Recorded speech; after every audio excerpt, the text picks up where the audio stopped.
नमस्कार दोस्तों, स्वागत है आप सबका आपके अपने चैनल स्टडी विद एचपी स्वामी पर, जहां पर आपको हर दिन हाई कोर्ट, एसएससी इत्यादि विभागों हेतु समय पर डिक्टेशन उपलब्ध करवाया जाता है।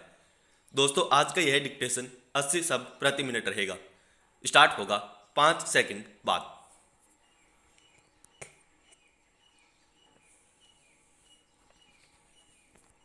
स्टार्ट। उपाध्यक्ष महोदय, बजट पर जो चर्चा चल रही है उसमें भाग लेते हुए मैं भी अपने विचार सदन के सामने प्रस्तुत करना चाहता हूँ।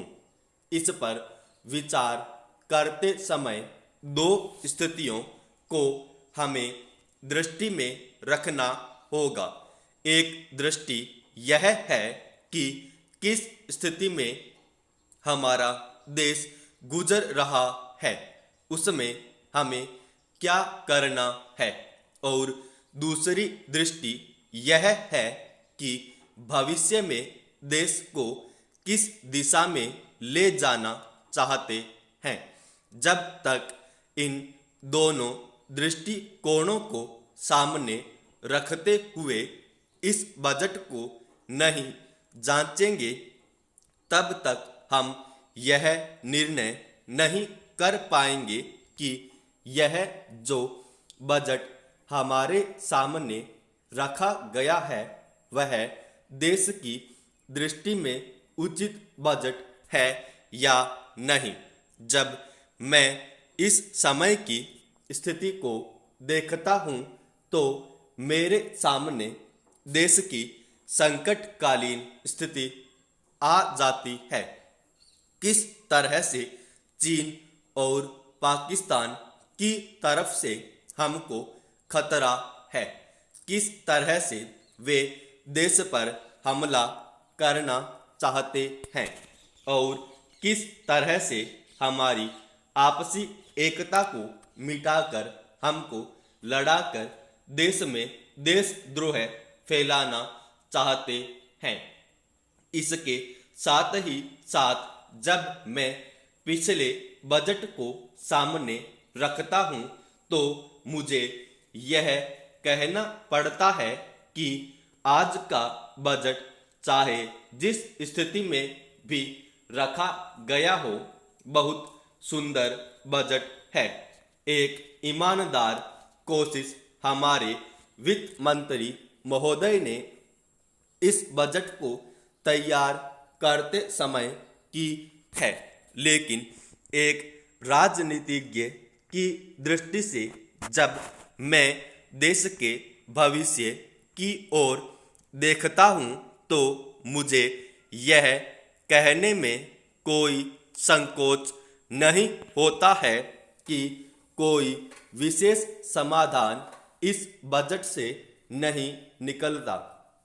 मैं जिस पार्टी से संबंध रखता हूँ उसका जो उद्देश्य है उसको सामने रखते हुए मैं यह कह सकता हूँ कि जो हमारे सामने आदर्श है वे सब आज ही पूरे नहीं हो सकते।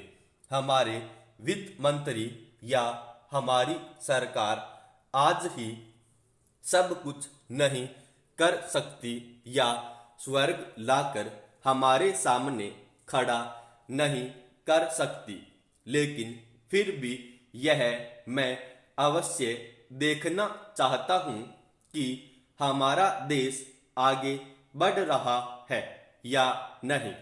जिस दिशा में हम आगे नहीं बढ़ रहे हैं उसे देखकर मुझे निराशा अवश्य होती है।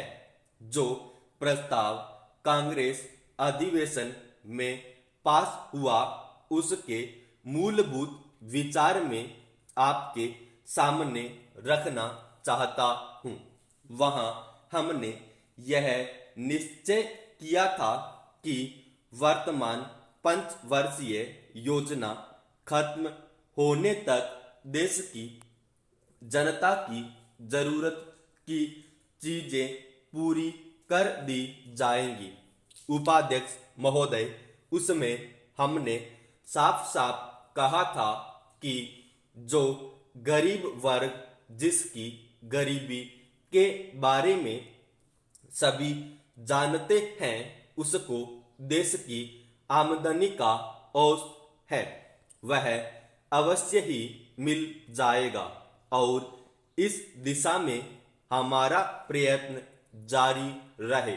हमारा जो बजट है उसको जब तक अपनी आर्थिक व्यवस्था या आप विचारों के अनुसार नहीं आंकेंगे तब तक उस ध्येय की पूर्ति नहीं हो सकती।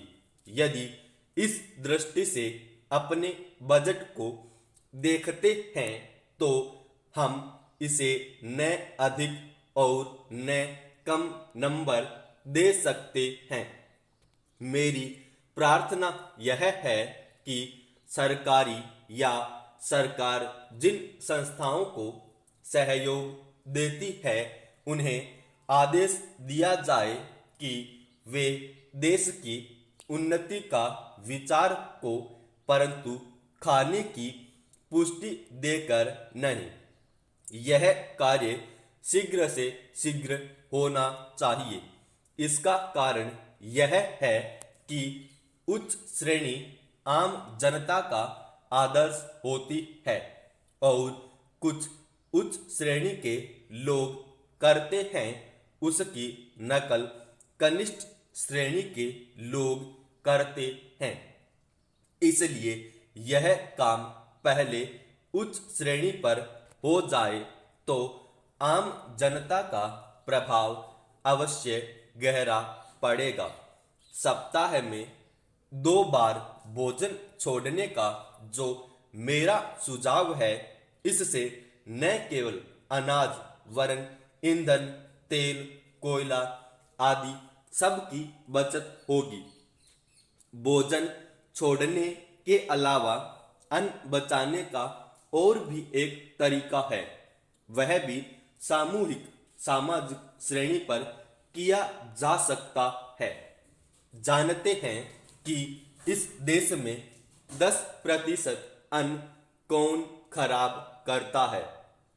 कीड़े पंछी बंदर और बोरियां ठीक न होने से अनाज गिर जाता है और मिट्टी में मिल जाता है। यह विचारणीय है।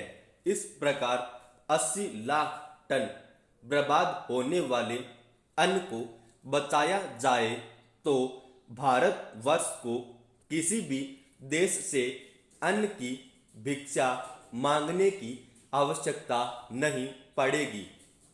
श्रीमान, यह अपराध कबूतरों बंदरों कीड़ों आदि का नहीं है। यह अवश्य ही हमारा अपराध है। आज तक विदेशों से हमको अनाज मिलता रहा है इसलिए हम लापरवाह थे, इसीलिए अनाज का विनाश होता रहा। परंतु अकाल पड़ेगा जैसा कि इस वर्ष पड़ा है तभी हम जागें तो यह ठीक नहीं है। हमें अन्न के विनाश को रोकने की सतत कोशिश करनी चाहिए। उसकी बचत करना हमारा परम कर्तव्य है। यह काम हर किसान बच्चा और युवक कर सकता है और उन्हें करना चाहिए। अन्न बचाने की समस्या केवल कानून के जरिए हल नहीं होगी। यह बात भी सामाजिक चेतना पर निर्भर है। समाप्त।